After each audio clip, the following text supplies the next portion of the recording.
Minun tuurillahan tämä varmaan hajoaa nyt, kun minä sen käännistin ja peruutan sen tuonne kauemmaksi.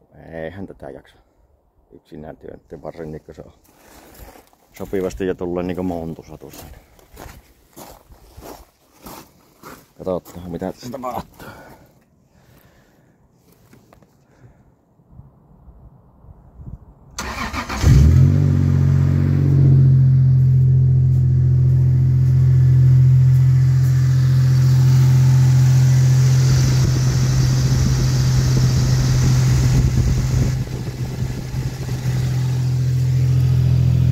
Niinku hieman lieppas on.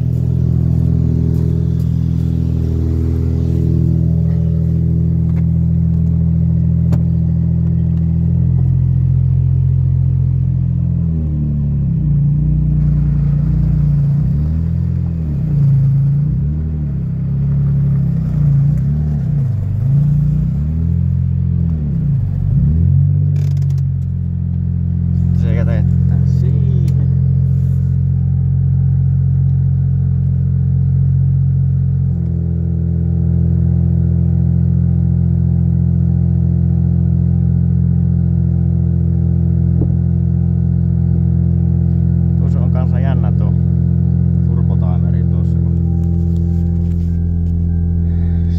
Päällä.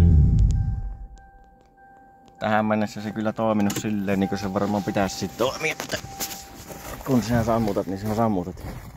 Kun se on päällä, niin se sammuu sitten, kun se osaa ajasta. Pitäis katsoa sekki. Menneekö se jonkun viiverelleen kautta sitten aina automaattisesti tietyissä tilanteessa. En tiedä. Saapiko se joltain anturilta vielä, en tiedä. Voipihan se olla. Tuo hihna on muuten näköjään joskus aikaisemmin laitettu, käytetty irti ja laitettu takaisin paikalleen, kun näkyy nuoli on piirretty. Merkinnät. Sua nähdään mitä sieltä rupeaa löytymään.